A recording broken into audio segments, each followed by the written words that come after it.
This is one of those tiny, vivid details that actually tells you a lot about a game. Aaron Rodgers, playing a home game in Pittsburgh, was forced to use the silent count. That's not a throwaway line. It's a red flag that the crowd didn't just make noise, they changed the environment enough that the Steelers couldn't trust the snap cadence. And when the ambient noise on a home field forces your offense to operate like it's on the road, the ripple effects go far beyond a single snap.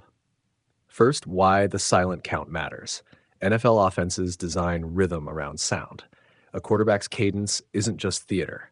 It coordinates protection calls, checks against blitzes, timing with route stems, handoffs, and the subtle dance between linemen and backs. When you switch to a silent count, you're removing audio cues and replacing them with mechanical ones. Toe taps, hand signals, delayed snaps, which compress reaction windows for linemen and force more pre-snap telegraphing. That's an advantage to a defense that's already coming off the edge with speed and discipline. You can see how that snowballs. The line hesitates a half beat, a blitz wins the lane, a throw is rushed, and the chain of events leads to sacks, third and longs, and the kinds of stalled drives that cost games. That's the tactical side. There's a psychological side too. Silent counts steal comfort. Quarterbacks like rhythm. It lets them process reads in fractions of a second. Rodgers has spent his career thriving inside that soundscape. Being pushed out of it in his first game back against his old team is more than a wrinkle. It's a small erosion of the normal operating environment. For a veteran quarterback, the instinct is to lean on experience, move in the pocket, anticipate pressure, trust receiver separation. But even the most practiced instincts are blunted when the offense can't breathe in cadence. Now connect those two facts to what happened in the game. Rodgers looked sharp early, the 45-yard strike, the back-to-back connections. Then the tide changed. Pressure found him. The Packers tightened in the second half.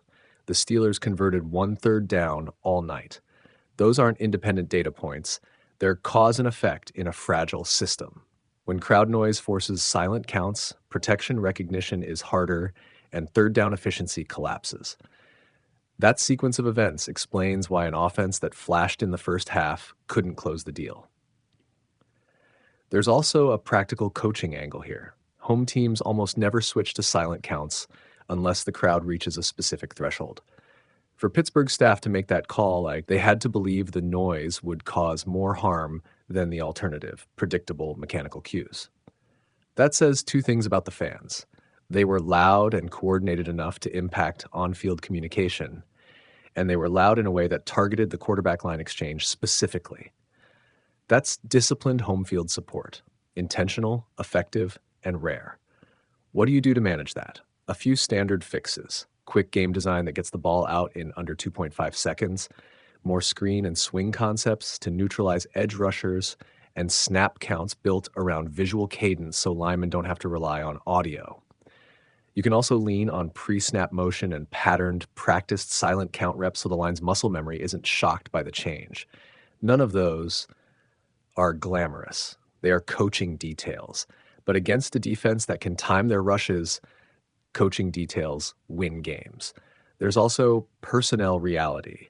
A silent count accentuates edge speed and interior stunts. It punishes slow feet and poor hand placement. If your O-line isn't disciplined or your tackles can't handle stunts without timed cues, you're in trouble. That's not Rodgers' fault. It's an organizational barometer. The offense's inability to convert third downs and the sequence of drops and turnovers are symptoms of that larger issue. Rodgers can improvise and make jaw-dropping plays, but he can't manufacture consistent chain-moving drives when protection and cadence are compromised. On the cultural side, this moment feeds the narrative machine. Packers fans travel well. Their presence in Pittsburgh was loud enough to alter play calling. That's a morale lift for the visitors and a gut punch for the home team. For Rodgers, who carries the additional storyline of being the former Packers legend now playing on someone else's turf, the silent count anecdote reads almost cinematic, his old life, loud and present, influencing the new one in a very real way. Rodgers recognized it himself. The chant he'd heard for 18 years brought back a specific operational consequence. It's small, but it's resonant. What does it mean going forward? If the Steelers want to make Rodgers' stint more than an emotional subplot, they have to normalize these road-like shocks at home. That means better O-line prep for noisy environments, more shotgun quick game scripts to reduce the time to throw, and cleaning up the situational football that killed them in the fourth quarter: drops, fumbles, penalties. If they don't, games where the crowd is a third opponent will keep exposing structural weaknesses, not personality shortcomings. For Rodgers, the takeaway is twofold. First, he still has the arm and the craft to make big plays. Second, the margin for error shrinks with age and with a roster that can't absorb environmental volatility. He can help mitigate issues with pre-snap leadership, but he can't build a line or reteach cohesion in season. The silent count episode is a reminder that elite QB play requires an elite system. Without it, even a veteran phenom is vulnerable. Finally, fans should note the small honor in the moment. The crowd did what crowds are supposed to do. They created a hostile, game-changing environment. It's one of those rare times where fan energy translated into tactical impact.